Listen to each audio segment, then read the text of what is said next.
Coming to you live from the new studio, aka the laundry room of my parents' basement with my bedsheet draped behind me so you can't see the background.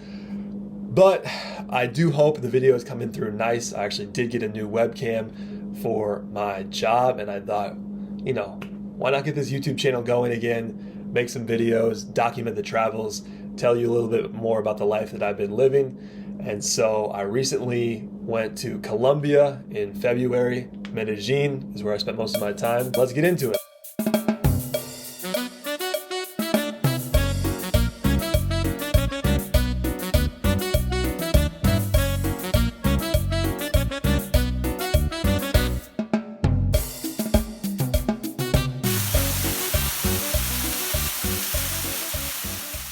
Colombia is a very naturally beautiful country, and the first thing that I noticed arriving in Bogota was just how green everything was. And then when I got out of the airport in Medellín, I have never smelled fresher air.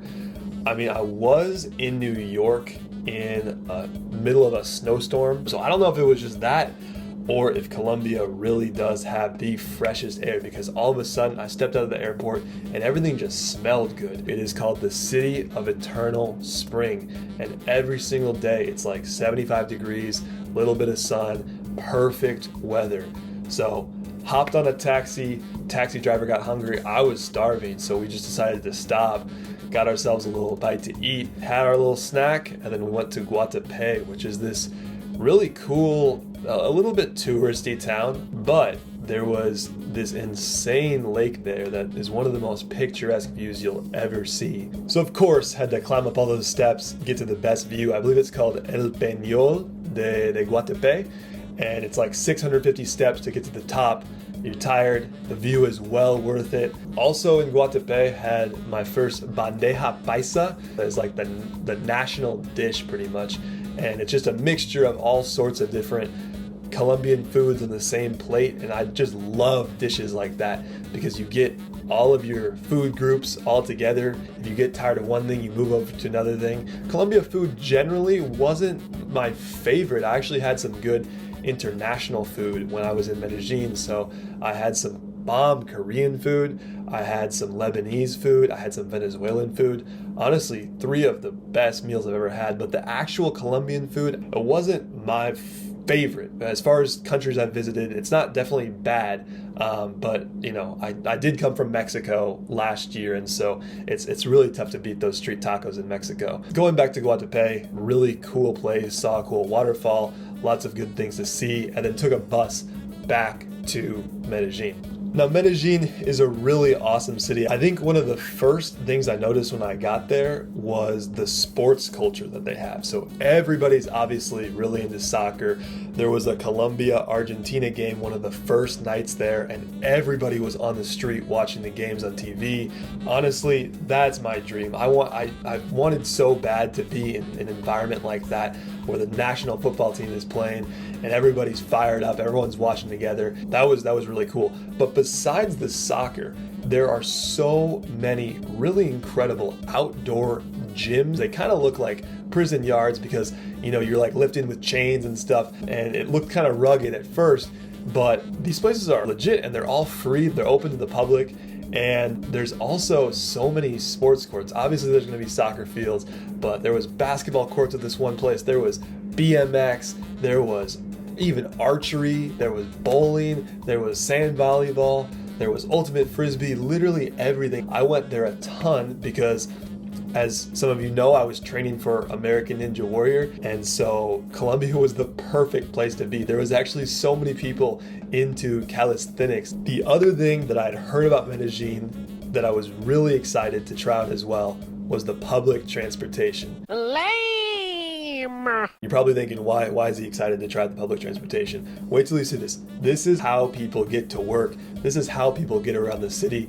There's a combination of both kind of standard metro stations, but then they connect with cable car stations. And I would say there's actually probably more cable car lines than there are standard metro lines. The conversion was about 70 cents, US cents, to ride these cable cars. And I was just doing it for fun. I was just doing it for the views.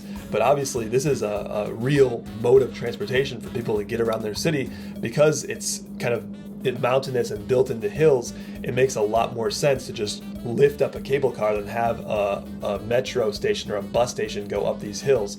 And so that was a really cool aspect of Medellin, just kind of built in. You get to take these cable cars around and see these incredible views of the city. And then of course you've got the salsa dancing. A lot of people know of Colombia for the salsa. You know, I'm not have any reason to be dancing. I have no natural talent, and I honestly wanted to take this time in Colombia. What better place to learn and get a couple steps. You know, I'm not trying to be the best dancer, but I want to at least get to the point where I'm not looking like a straight fool on the dance floor. Just get a couple basic moves in there, build the confidence up. So I took these free classes every Tuesday at this hostel, and the teacher was great. She was super inclusive and was starting off pretty easy. And so I got the little básico in, the 1, 2, 3, 5, 6, 7, get the confidence up a little bit. I did go out one time to like this like salsa dancing bar. That was a bit of a disaster. The moves that I learned in the practice session really did not translate to the real thing, so I gotta keep practicing. Let's hope that the salsa dancing improves. The other thing you're gonna definitely want to check out if you visit Medellín, Colombia, is Comuna 13. This is a district that a decade ago nobody goes there. Like, it was blocked off from the rest of the city because it was so violent. Now it is vibrant, flourishing, safe for tourists. What's really cool is they've been able to maintain the local culture, and they put that on display for tourists to come in.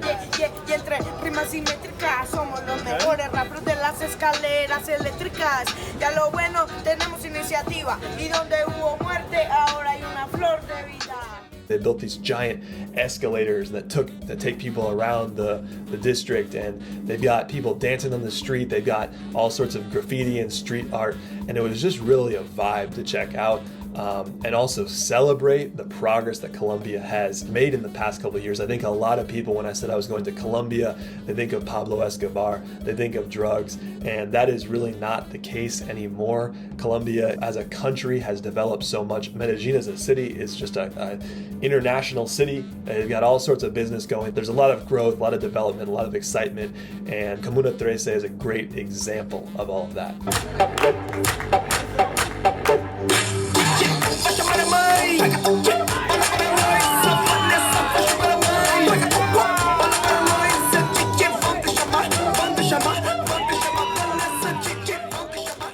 But all in all, I would say my favorite part of Colombia, like so many places, is getting to know the people.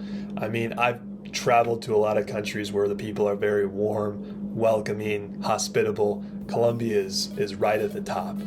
It rivals, when I think about my time in sub-Saharan Africa and some of those countries like Uganda and Tanzania and Kenya, Colombia is right up there. I mean, I was only in Medellin for a month, and the number of people I met, the number of connections that I was able to make, the number of friendships that I formed, and now the number of people that I get to visit when I come back is really, really astounding. That's really what made this experience special, and that's really what traveling is all about for me, is just living a normal life, not doing the touristy stuff, but just hanging out with the locals and seeing how they live on a day-to-day basis.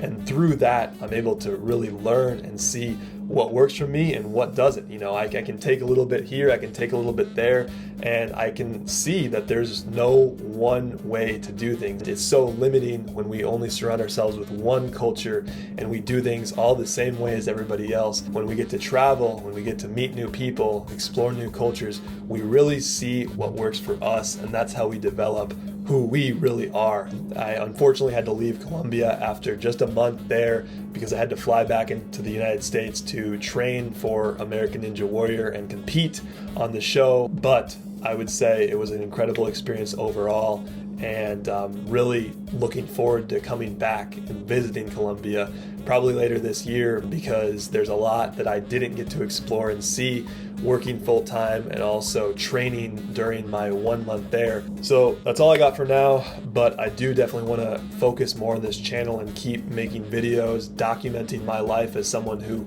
works a normal 9 to 5 in the United States but is able to do that online and travels through Latin America. I want to continue working on my Spanish and continue producing this sort of content. Así que nos vemos muy pronto, amigos. All right, so I missed my flight in Fort Lauderdale, so I'm stuck here for the night. I haven't eaten all day and I'm starving. The only place open is McDonald's and it's drive-through only, and I just tried to do a walk-through in the drive-through and they say I need a car. So I'm going to try and ask the next person that pulls into this drive-through if I can buy them their meal, if they'll let me get in their car. Let's see what happens. Yeah, I was in Colombia this morning and just haven't eaten all day. Flight got canceled and I'm just like, I need some food, man. Order whatever you guys want. I'll order something. Yeah, two spicy chicken sandwiches, please. Okay. What do you guys want? No, we just ate, don't worry. You sure? Yeah. What do you do it out of Colombia? I work remote, so I just travel around. I was in Mexico last year and What part? Oaxaca, Ciudad de Oaxaca. Oaxaca. Yeah, you know Oaxaca? Yeah. She's Mexican, he's Ah, Nicaraguan, no and I'm way. Ecuadorian. ¿Qué parte de México? Ciudad de México. Ciudad de México, sí. Lo visité el año pasado por solo 3 días, pero es muy bonito. Sí. Sí. Good Spanish. Sí. Sweet, I appreciate it, you guys. Let me. Quick question: How do you end up wanting to travel? Like growing up in like Nebraska, like where? Yeah, it's a good question. When I was in college, I got the opportunity to study abroad in South Africa.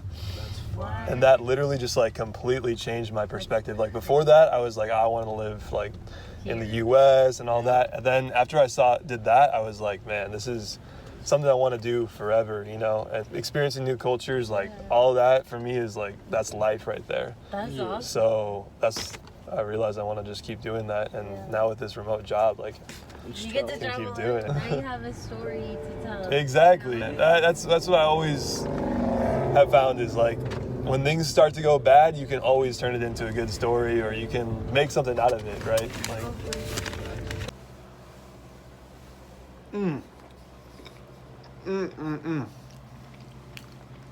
That hits different when you haven't eaten all day.